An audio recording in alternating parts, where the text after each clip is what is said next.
Hello, my name is Michael. I'm a tutor for homework and test prep available both online and in the Miami Beach area. And today we are going to look at one of the more difficult math problems on the SAT. So with most SAT math problems, you'll be asked to find a value, and the answer will be a number or a point or something. In these cases, it's usually pretty clear what you have to find. Today, we'll look at a problem that's open-ended, where you have to think a little bit more about what to do to get your answer.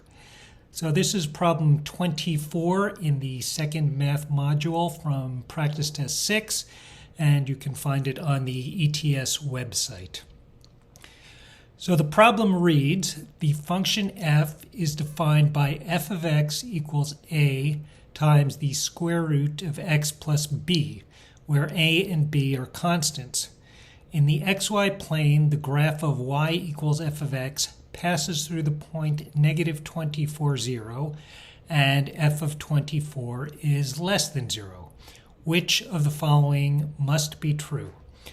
The answer choices are f of 0 equals 24, f of 0 equals negative 24, a is greater than b, or a is less than b. So how do we handle open-ended questions like this? So ordinarily when the problem is solved for a value, I recommend solving the problem before looking at the answer choices. Sometimes looking at the answer choices biases you into a mistake. So it's better to just solve the problem first. On the other hand, with an open-ended question like this, they could be asking for anything. So you really do need to look at the answers to figure out what to do. So looking at these choices, we should start to think it'd be really nice to know more about A and B. If you had exact values for A and B, the problem would be trivial. And even if we could figure out the signs for A and B, we might be able to tell that one is bigger than the other.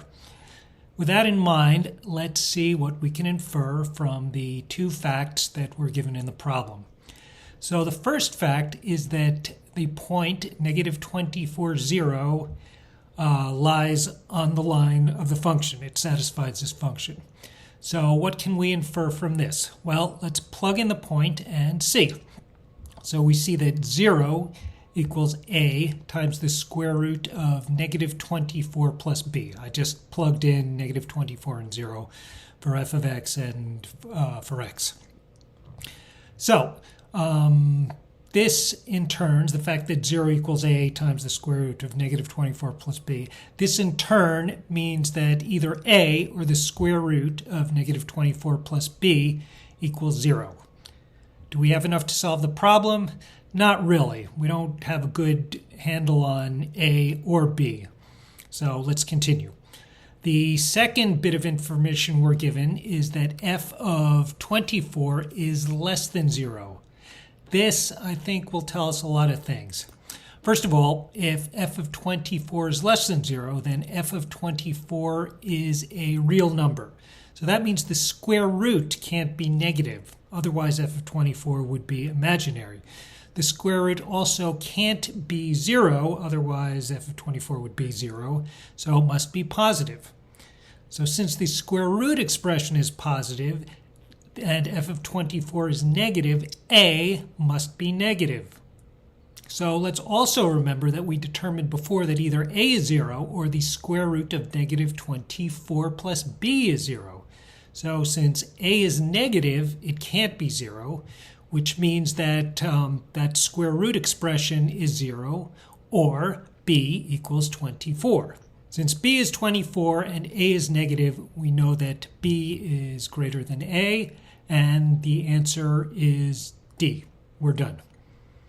So that wasn't too terrible, but you do need to think about how to go about it. And to summarize, for open-ended questions, I recommend first look at the answers so you get a general idea what you need to do. Then go through the bits of information they give you. With each bit of information, stop after you've done one because you might have solved the problem and then you don't need to waste time on other things. But if it doesn't give you enough information, as in this case, then move on to the next piece of information, and through that process, you should eventually get to your solution. Good luck.